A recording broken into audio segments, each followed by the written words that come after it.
There is nothing better than being able to wake up on a crisp Saturday morning, turning on the TV and watching college football.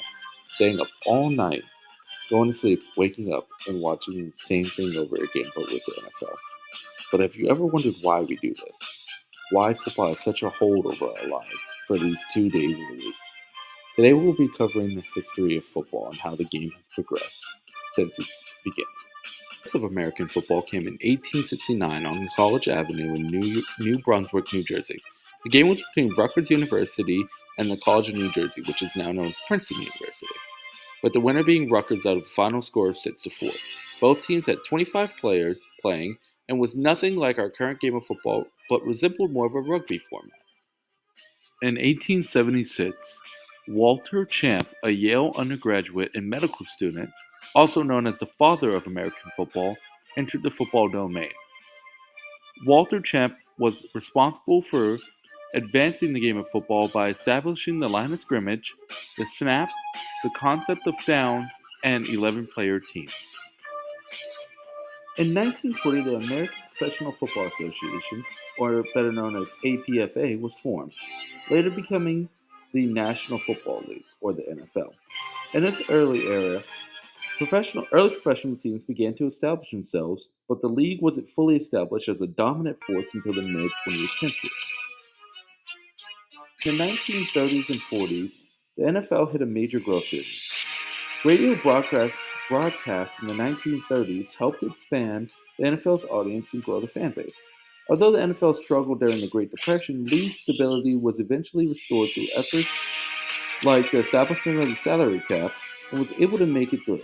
Then in 1949, the All American Football Conference, or the AAFC, merged with the NFL, strengthening the league and adding teams like the Cleveland Browns.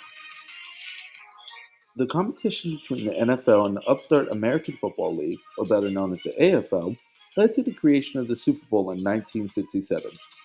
The Green Bay Packers and the Kansas City Chiefs were the first two teams to ever compete in the Super Bowl, with the Kansas City Chiefs being defeated by the Green Bay Packers.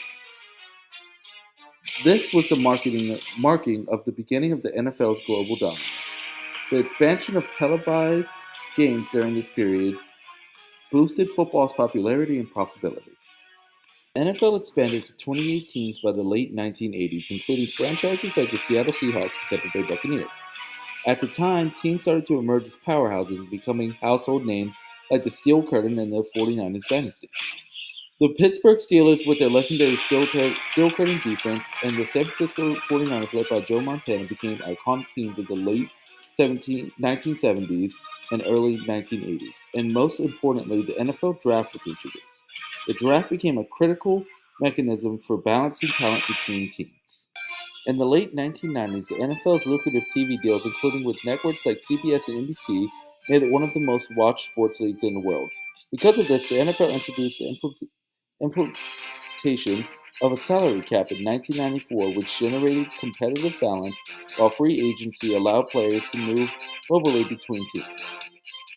In the 2000s, we began to see a shift in how the game was being played. We saw less running and more passing by players like Peyton Manning, Tom Brady, Drew Brees, and more. This was unique because running had become a staple in NFL football. So to see players passing, the fans felt that it was very risky and changing the game. Currently, the NFL has expanded its reach beyond the US, hosting regular season games in London and Mexico City. With its new growth into these countries, it also came with technological advances, enhanced media coverage, and more streaming platforms. The NFL has taken over the world by storm and will only continue to grow at this rate.